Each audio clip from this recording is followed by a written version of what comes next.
बिस्मिल्लाहिर्रहमानिर्रहीम वस्सलातु वस्सलामु अला रसूलिल करीम व अला आलिहि व अस्हाबिहि अजमाइन। मेरे अजीज़ भाइयों और बहनों, आजकल हॉस्पिटल में मरीज़ को, बीमार को शरीक करने के बाद उसके इलाज और उसके बिल को लेकर बहुत सारे अहबाब परेशान हाल रहते हैं और बहुत से अहबाब को हुकूमत की जानिब से मिलने वाली रियायतें और फ़ायदों के बारे में भी इल्म नहीं होता है। इसलिए आज एक स्कीम जो हुकूमत की जानिब से है उसके बारे में कुछ खुलासा और वजाहत करना मैं ज़रूरी समझता हूँ। सबसे पहली बात तो ये है कि यह हुकूमत की ज़िम्मेदारियों में से होता है कि वो अपने रियाया की, अपने आवाम की सेहत का और उनकी जो है तंदुरुस्ती का ख्याल रखें। इसी मकसद के तहत मरकज़ी हुकूमत, सेंट्रल गवर्नमेंट और लोकल गवर्नमेंट, स्टेट गवर्नमेंट जो है कोशिश करते हैं कि आवाम की सेहत का ख्याल रखें और बीमार होने की सूरत में उनका अच्छे से अच्छा इलाज करें। बहरहाल इस वक्त जो है कोविड-19 की वजह से या निमोनिया वगैरह की वजह से भी बहुत सारे लोग हॉस्पिटल में शरीक होते हैं और फिर बिल के लिए परेशानी होती है, तो हमें उस सिलसिले में ज़रूरी मालूमात होनी चाहिए। सब में पहली बात तो यह है कि एक मरकज़ी हुकूमत की तरफ से स्कीम है जिसे आयुष्मान प्रधानमंत्री जन आरोग्य योजना कहते हैं। उसके तहत 2011 में एक सर्वे किया गया था माशी समाजी, और उसके ज़रिए से जो है मुल्क में 10 करोड़ से ज़्यादा ख़ानदानों को ये माना गया था कि ये वो ख़ानदान हैं जो 10 करोड़ से ज़्यादा हैं ख़ानदान कि ये जो मुस्तहिक हैं। उसमें जो छोटे मोटे काम करने वाले, सभी तरह के लोग जो छोटे मोटे काम करने वाले हैं उन सबको उसमें शरीक किया गया था। उनकी एक लिस्ट बनाई गई थी और उन सब को मुस्तहिक माना गया था।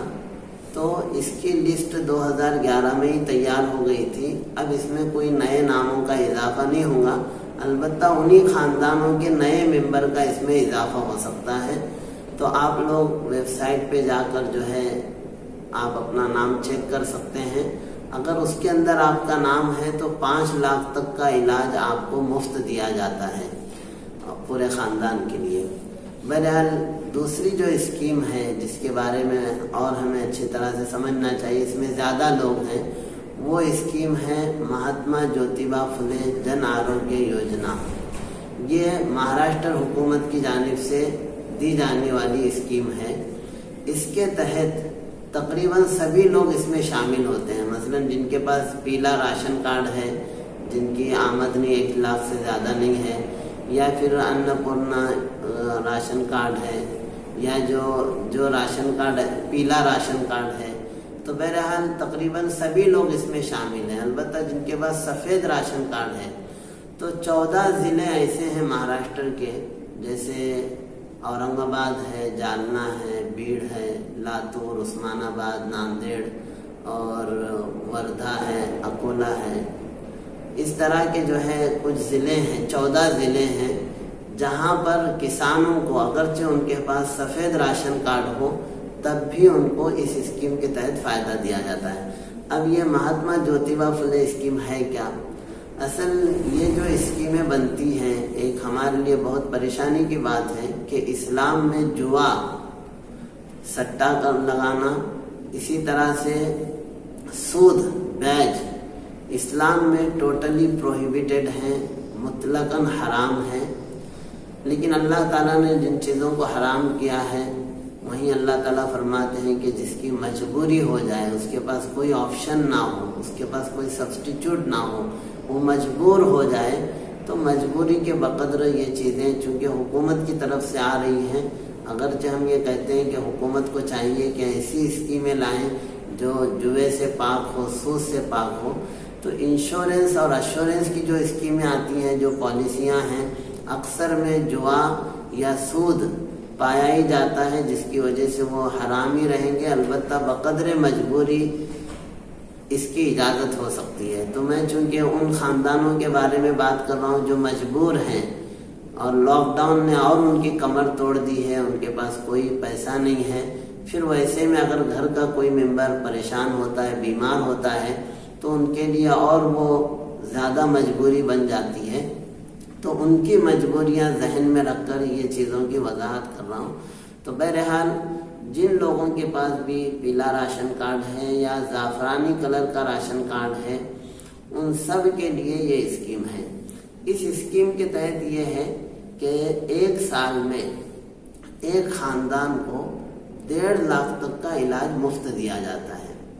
अब ये 1.5 लाख तक का इलाज जो है उसकी भी कैटेगरी है, यानी 34 कैटेगरीज हैं। 34 किस्म की बीमारियों में 1000 से ज़्यादा ऑपरेशन और थेरेपीज जो है मुफ्त में उसका इलाज दिया जाता है।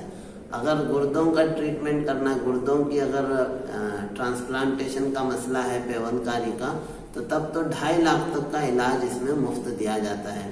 इतना ही नहीं बल्कि तकरीबन 150 से ज़्यादा बीमारियां ऐसी हैं कि इलाज होने के बाद भी उसके फॉलोअप के लिए भी खर्चा इसके तहत दिया जाता है।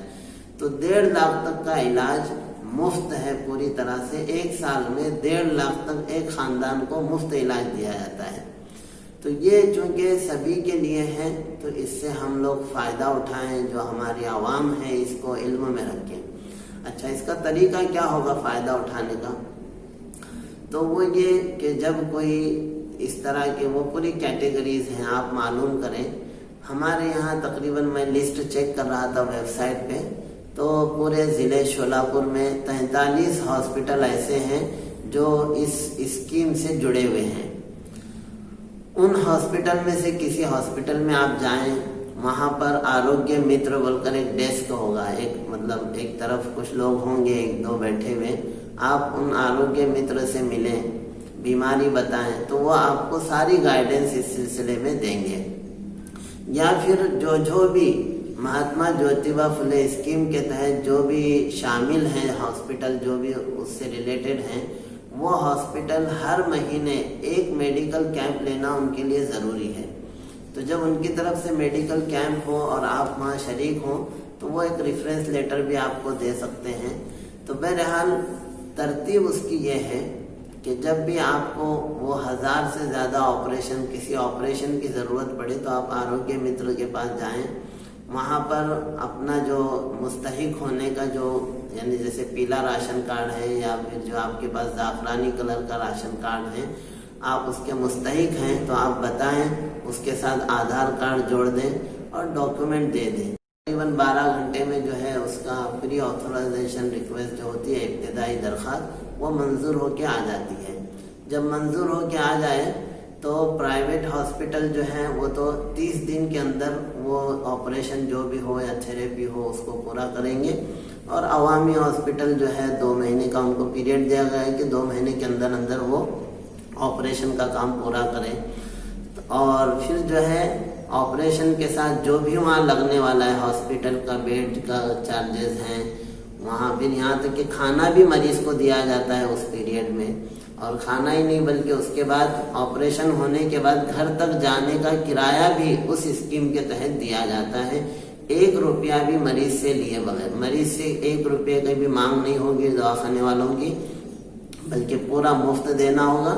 और जाते वक्त जो खर्चा होगा रिक्शे का, वो भी मरीज को देकर उसकी दस्तखत उस पर ली जाती है। तो ये सहूलतें हैं, इसका हम फ़ायदा उठाएं। तो बहरहाल आरोग्य मित्र से मिलें। अच्छा, एक चीज़ और, बहुत सारे कोविड-19 के पेशेंट जो हैं आखिर में जब डिस्चार्ज देते हैं तो उनको भी हॉस्पिटल वाले चार्ज कर रहे हैं। उसकी गलती यहाँ हो रही है कि जब हम हॉस्पिटल में भर्ती होते हैं निमोनिया के लिए वगैरह, तो फौरी तौर पे हम स्वैब टेस्ट, जो थूक का टेस्ट लिया जाता है, उसके लिए भेजते नहीं हैं। अब नहीं भेजने की वजह से 5-6 दिन तक हॉस्पिटल इलाज करते रहते हैं। फिर रिपोर्ट आती है 6 दिन 7 दिन के बाद। रिपोर्ट आने के बाद फिर आरोग्य मित्र को जो है हम आधार कार्ड वगैरह देकर रजिस्टर कराते हैं। तो चूंकि इस स्कीम का फायदा रजिस्टर होने के बाद से मिलता है, तो जब बाद से मिलेगा तो ये 6-7 दिन जो शुरू के थे वो तो डॉक्टर हॉस्पिटल का बिल होगा। फिर वो तो हॉस्पिटल आपको चार्ज करेगा, तो वो 7 दिन का बिल आपको देना पड़ेगा। तो इसलिए मेरी अपील ये है कि जब भी निमोनिया वगैरह के लिए हमारे पेशेंट एडमिट हो हॉस्पिटल में, तो फौरी तौर पर स्वैब टेस्ट के लिए भेजें। अगर उसी दिन भेज देंगे, आपका 12 घंटे या दूसरे दिन जब रिपोर्ट आएगी नेगेटिव आ गई, अल्हम्दुलिल्लाह, उसके बाद आप इलाज जारी रखें जहां मुनासिब समझे। अगर समझिए पॉजिटिव आई तो फौरन आरोग्य मित्र को मिलकर अपना राशन कार्ड और अपना आधार कार्ड का जेरॉक्स दे दें, ताकि वो तभी आपका रजिस्टर हो जाए। तो एक ही दिन का खर्चा आपके ऊपर पड़ेगा, और जैसे ही रजिस्टर हो गए तो वहां से आपको इस स्कीम के तहत फ्री इलाज मिलेगा। तो कोविड-19 का इलाज भी महात्मा ज्योतिबा फुले स्कीम के तहत ही होगा, ये भी उसी के तहत शामिल है। तो इसलिए इसका ख्याल रखें ताकि आपका बिल भी कम आए, और लोग जो परेशानी है इस वक्त सारी तंजीमें वगैरह, चूँकि लॉकडाउन की वजह से किसी के पास भी कोई बजट इतना नहीं है कि वो इन चीज़ों पर ये करें। अलबत्ता इस हुकूमत की स्कीम से फ़ायदा उठाएं, ये मेरी अपील है आप सबसे।